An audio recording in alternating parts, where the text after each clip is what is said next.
한국직업방송과 연합뉴스TV가 함께 만드는 취업 전문 뉴스 투데이 고용플러스입니다.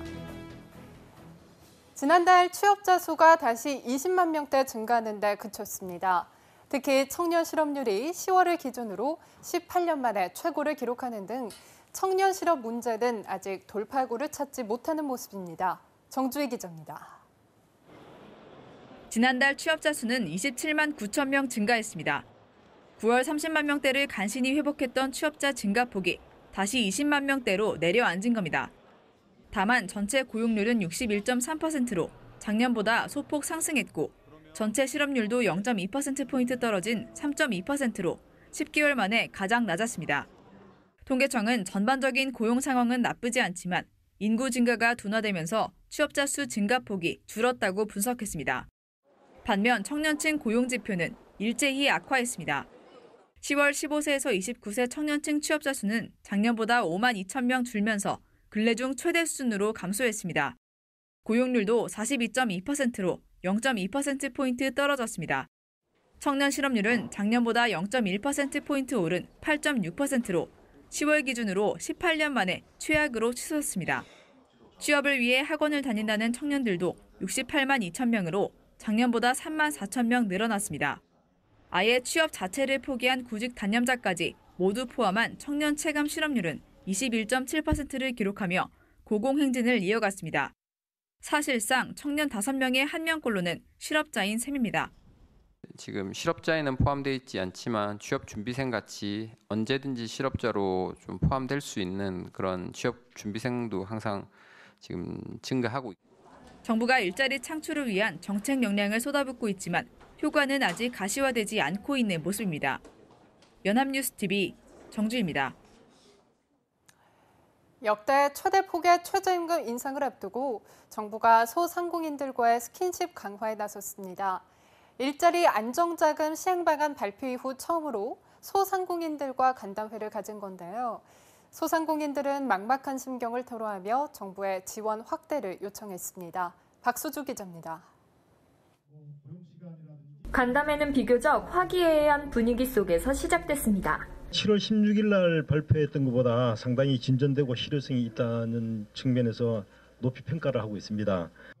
그러나 사상 최대 폭의 최저임금 인상과 나랏돈 현금 지원이라는 유례없는 실험을 앞두고 이내 간담회장은 성토장이 됐습니다. 소상공인들은 4대 보험 가입에 따른 부담을 호소하며 3개월 유예나 업종별 차등 적용 등의 추가 검토를 요청했습니다. 지원금에 대한 것보다 4대 보험 내는 돈이 더 많으니까 우리 자영업자들은 소상공인들은 그걸 안 하려고 합니다. 아르바이트생들은 피부로 느끼는 일자리 위협 문제를 털어놨습니다. 일자리를 좀 더 줄인다던가 아니면은 경쟁률 자체가 높아지게 되면은 저처럼 일을 하면서 취업 준비를 하는 학생들에게 대해서 첫 단추를 낄 수 있는 그 시작부터 되게 폭이 좁아지지 않을까. 현금 지원이 근본적인 대책이 될 수는 없다며 카드 수수료 인하나 특화거리 지정 등 소상공인 경쟁력 강화를 위한 다양한 제안들도 쏟아냈습니다. 상권 활성화로 인해서 임대료가 인상되고 이런 거를 막기 위해서 이렇게 좀 실질적인 연구조사가 필요하고 거기에 맞는 법 같은 게 생겼으면. 정부는 세금 지원에 한계가 있다는 데 일부 동의하며 다각적인 지원과 동시에 지속적인 소통을 약속했습니다. 세금으로 지원해주는 한계가 있습니다. 불공정 간행을 바로잡는 게 저는 문재인 정부의 핵심이라고 생각을 합니다. 연합뉴스TV 박수주입니다. 서울시는 2017년도 7급 9급 공무원 공개경쟁 임용시험 최종 합격자 1,582명의 명단을 발표했습니다. 성별로는 남성이 39.6%, 여성이 60.4%였으며 여성의 비율은 지난해보다 2.1%포인트 증가했습니다. 연령별로는 20대가 72.7%, 30대 22.7%를 차지했습니다. 9급 최연소 합격자는 19살, 최고령은 53살이었고 7급 최연소는 22살, 최고령은 44살이었습니다.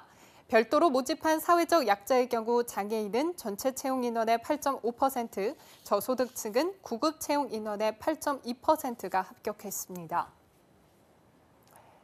최저임금 인상에 따라 전국적으로 1만 명이 넘는 아파트 경비 노동자가 감원될 거라는 실태조사 결과가 나왔습니다.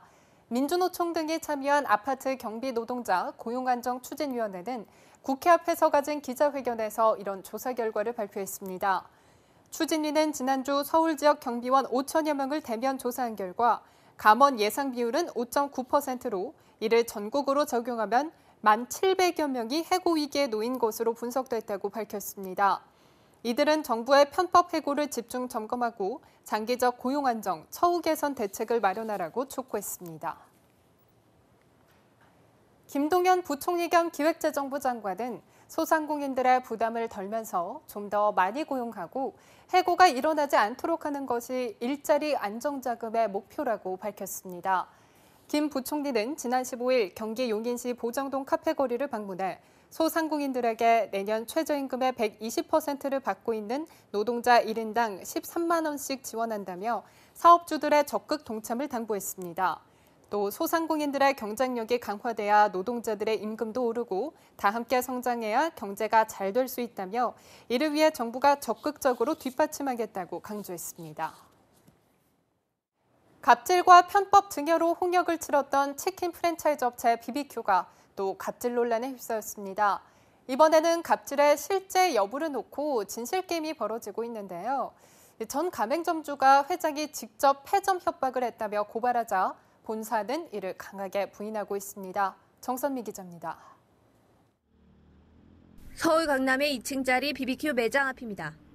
본사의 불공정 행위와 갑질 탓에 폐점했다는 현수막이 걸려 있습니다. 전 가맹점주 김인화 씨는 본사가 유통기한이 임박한 닭고기를 공급하는 등 계약 내용을 어겼고 지난 5월엔 윤홍근 BBQ 회장이 매장을 찾아 폭언과 협박을 했다고 주장합니다. 여기 들어오시면 안 됩니다.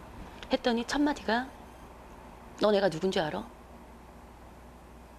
누구신데요? 내가 BBQ 회장이야. 아니 회장님이셔도 여기 들어오시면 안 됩니다. 알아. 해고해. 이 매장 폐점시켜버려요.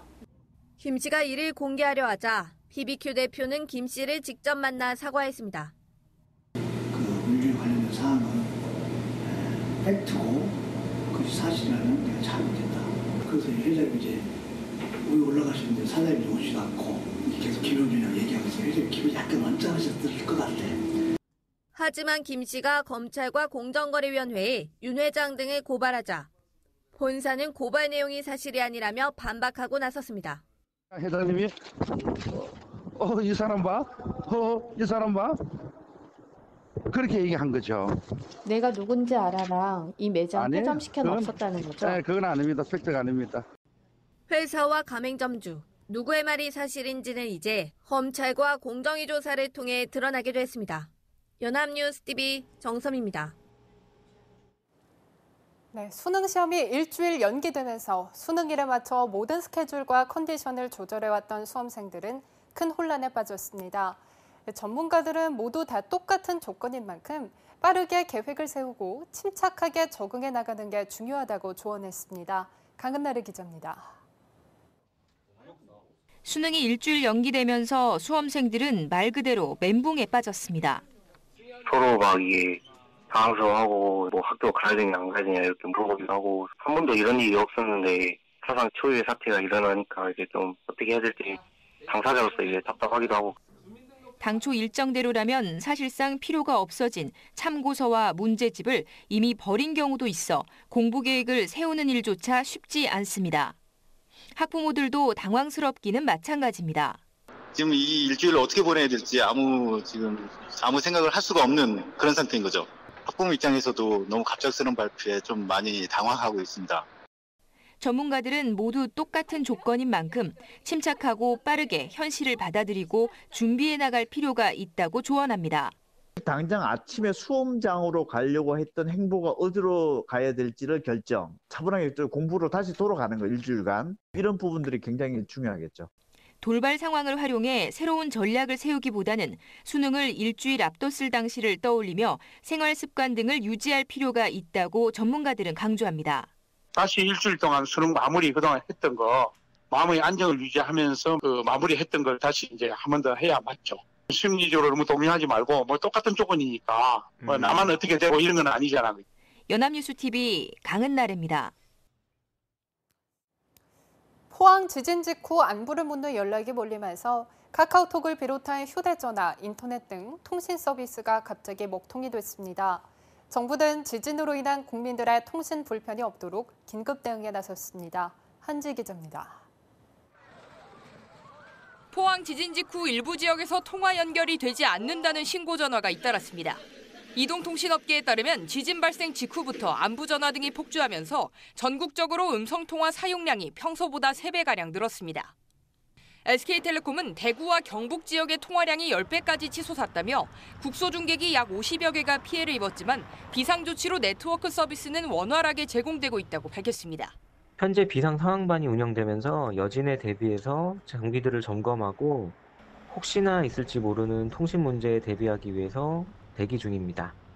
KT는 전국적으로 LTE 데이터 트래픽은 약 80% 상승했지만 현재 시스템은 이상 없이 운영되고 있다고 설명했습니다. LGU+는 음성통화 트래픽이 평소보다 10배 늘었고 데이터 트래픽도 15% 증가했다며 관제센터에서 상황을 예의주시하고 있다고 전했습니다. 카카오톡 역시 지진 직후 순간적으로 트래픽이 5배 넘게 늘었습니다. 카카오 측은 일부 사용자들이 메시지 송수신 지연으로 불편을 겪었지만 비상대응 모드로 즉시 전환됐고 서버 문제 탓은 아닌 것으로 파악됐다고 설명했습니다. 과학기술정보통신부는 여진 발생 등에 따른 통신망 시설 피해에 대비해 통신 재난 대응 매뉴얼에 따른 관심 단계를 발령하고 지진 발생 지역의 모니터링을 강화할 방침입니다. 연합뉴스TV 한지입니다. 한국과 캐나다가 통화스와프 협정을 전격 체결했습니다.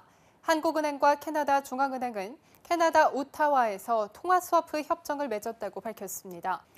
이번 한국-캐나다 통화스와프는 기한이나 규모에 제한이 없는 협정으로 한국으로서는 최근 중국과 통화스와프 협정 연장에 더해 외환위기에 대비할 든든한 안전장치를 확보한 것으로 풀이됩니다. 통화스와프는 비상시 상대국 통화를 빌려올 수 있는 계약입니다. 국제 신용평가사 무디스는 한국 기업들이 내년에도 안정적인 신용 전망을 유지할 것으로 내다봤습니다. 크리스티안 드 구즈만 무디스 이사는 15일 오전 서울 여의도 콘레드 호텔에서 한국 신용 전망 관련 기자간담회를 열고 내년에는 글로벌 금융위기 이후 처음으로 주요 지역의 경제가 모두 성장할 전망이라며 무역 의존도가 높은 한국은 특히 혜택을 볼 것이라고 예상했습니다. 다만 한반도 긴장 고조는 세계 경제 전체에 영향을 미칠 수 있는 사안이라며 한국 경제에 부정적 영향을 줄 수 있는 요인으로 꼽았습니다. 지방세 고액 상습 체납자가 1,941명에 전체 체납액은 5,186억 원에 이르는 것으로 나타났습니다. 행정안전부는 1년 이상 1,000만 원 이상 지방세를 체납한 신규 체납자 명단을 시도 홈페이지 등에 공개했습니다. 최고 체납자는 오문철 보혜저축은행 전 대표로 104억 원을 체납했습니다. 조동만 전 한솔그룹 회장은 83억 9,300만 원을 체납했고 전두환 전 대통령은 8억 7,900만 원을 내지 않아 2년 연속 명단에 올랐습니다. 법인 중에는 효성도시개발과 GS건설이 각각 192억 원과 167억 원의 지방세가 밀린 것으로 나타났습니다.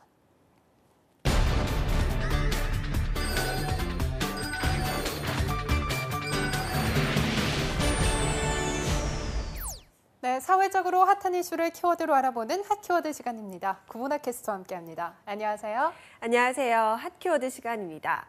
최근 연예인들의 수입에 대해 대중들의 관심이 집중되고 있습니다. 이 사업 등의 이유로 수십억 대의 빚을 지고도 몇 년 뒤에 청산했다는 일반인들은 꿈조차 꾸기 힘든 이 기적 같은 경험담이 자주 오르내리기 때문입니다. 네, 뿐만 아니라 펜트하우스에 살거나 값비싼 수입차를 타고 다니며 풍족한 삶을 누리는 연예인들의 모습도 자주 방송에 비춰지잖아요. 그러다 보니 일부 톱스타의 경우 1인 중소기업이라고 불릴 정도이고요. 네, 그래서 이 연예인은 정말 수입이 많은 것일까? 오늘 핫키워드에서 알아보고자 합니다. 네, 사실 저도 정말 궁금했어요. 방송에서는 화려한 생활만 비춰지니까요. 연예인의 수입이 공식적으로 통계로 나온 자료가 있나요? 네, 이번에 나온 통계인데요. 이 국회 기획재정위원회 소속 더불어민주당 이 박광훈 의원이 17일에 국세청에서 제출받은 2016년 연예인 수입 신고 현황에 따른 자료입니다. 배우와 가수 또 모델들로 분류를 해서 연간 수입을 산출해 봤는데요. 우선 가수로 수입을 신고한 인원은 4,667명으로 연평균 8,100만 원을 신고했고, 이 배우로 수입을 신고한 인원은 15,870명으로 연평균 4,200만 원을 버는 것으로 나타났다고 합니다. 아, 모델 같은 경우에도 수입이 비슷한 편인가요? 이 모델은 가수와 배우보다는 적은 편이었는데요. 이 모델로 수입을 신고한 인원은 8,210명으로 연평균 1,100만 원을 번 것으로 집계가 됐습니다.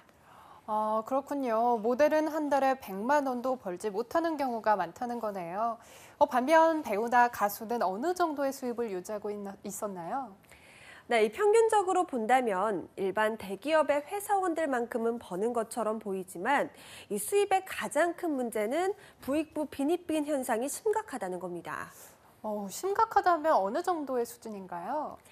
네, 우선 배우의 경우를 살펴보면요. 지난해 배우 15,870명이 벌어들인 연간 총수입은 새 전으로 해서 6,708억 3,800만 원이었습니다. 평균 수입은 4,200만 원이었는데 굉장히 많아 보이지만 대다수의 수입은 상위 1%에 속한 배우의 몫이었다는 겁니다. 이 상위 1%에 속한 배우가 벌어들인 돈은 3,173억 100만 원으로 전체 배우 수입의 47.3%를 차지했습니다. 네, 그렇다면 연간 평균 수입도 어마어마하겠네요. 네, 그렇습니다. 이 상위 1% 배우의 연간 평균 수입은 20억 800만 원으로 전체 평균의 47.8배였습니다. 이렇게 부익부 빈익빈 현상이 심해지다 보니 상위 10%와 나머지 90%의 수입을 따져봤을 때도 이 간극이 매우 컸는데요. 이 배우 상위 10%가 작년에 벌어들인 소득은 이 전체 5,820억 7,700만 원, 평균으로 따지면 1인당 3억 6,700만 원 정도였습니다. 하지만 이 나머지 90%의 전체 소득은 887억 6,100만 원, 1인당 평균 소득은 621만 원이었는데요. 하지만 하위 90%의 경우는 심각했습니다.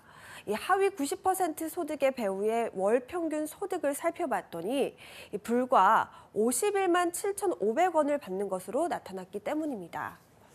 네, 소득 상위 1% 배우의 연평균 수입은 하위 90% 연평균 수입의 대략 300배가 넘게 차이가 나네요. 정말 소득에 대한 양극화 현상이 심하네요. 네, 그렇습니다.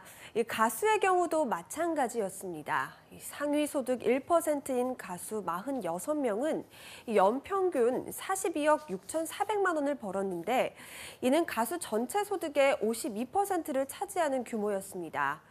반면에 하위 90%인 4,201명은 연평균 수입이 870만 원으로 한 달에 불과 72만 원을 벌었을 뿐입니다. 네, 100만 원도 채 받지 못하는군요. 그렇다면 모델도 비슷한 수준으로 벌었나요? 네, 이 모델의 경우는 더욱 심각합니다. 이 모델 상위 1%는 총 82명이었는데 5억 4,400만 원 수입을 벌어들여서 이 전체 모델 8,210명 수입액의 48%를 독식했을 정도입니다. 반면에 하위 90%인 7,389명의 수입은 연평균 270만 원에 불과했다고 합니다. 네, 270만 원이면 일반 직장인의 한두 달 월급에 불과하잖아요. 정말 기본적인 생활도 안 되는 수준이네요. 네, 그렇습니다. 뿐만 아니라 남녀 간의 소득 격차도 상당했는데요. 남자 배우는 연평균 4,700만 원의 수입을 올려서 여자 배우보다 1,000만 원 정도 많이 버는 것으로 나타났습니다. 가수 역시 남녀 간의 소득 격차가 가장 컸는데요. 남자 가수의 경우는 1억 1,200만 원을 받으면서 4,000만 원을 받는 여자 가수보다 3배나 더 큰 수입을 올리는 것으로 나타났습니다. 반면 모델은 여자가 1,200만 원, 남자가 1,000만 원으로 소득이 더 높았다고 합니다. 소득 차이도 굉장히 크네요. 능력과 인지도에 따라서 편중이 심하다는 인식이 사실로 입증된 통계 자료네요. 네, 그렇습니다. 하지만 이 같은 소득의 격차는 운동선수 쪽도 마찬가지였는데요. 운동선수를 직업으로 해서 국세청에 소득을 신고한 사람은 지난해 3만 898명이었습니다. 이 가운데 상위 1%인 308명은 1년에 평균 7억 5,700만 원 정도의 수입을 올렸습니다. 이는 전체 수입의 29%에 해당하는 금액인데요. 이 반면 하위 90%인 27,809명은 연평균 소득이 1,000만 원으로 상위 1% 대비 76분의 1 수준에 그쳤습니다. 네, 이렇게 소득 불균형이 심하면 같은 직업군에서도 상대적인 박탈감이 심하겠어요. 또 소득이 적다 보니 투잡을 하는 연예인이나 운동선수도 많고 심지어 극단적인 선택을 하는 안타까운 경우도 종종 발생하잖아요. 네, 그렇습니다. 특히 연예인, 또 운동선수와 같은 직업군은 꿈과 열정만으로 도전하는 경우가 많기 때문에 이런 경우가 많은데요. 하지만 문제는 정규직이나 계약직이 아니기 때문에 최저임금도 보장받지 못하는 경우가 잦지만 부당한 대가를 받아도 항의할 길이 없다는 겁니다. 네, 그렇군요. 이 자신의 능력만큼 벌 수 있는 직업이 방송직군이라고는 하지만 적어도 기본적인 생활을 할 수 있게끔 소득을 보장해주는 제도가 필요하다는 생각이 드네요. 지나친 열정페이로 인해서 꿈조차 포기하는 쓸쓸한 현상이 일어나지 않기를 희망해보겠습니다. 지금까지 핫키워드 구본아캐스와 함께했습니다. 고맙습니다. 고맙습니다. 투데이 고용플러스 오늘 준비한 소식은 여기까지입니다. 함께해 주신 여러분 고맙습니다.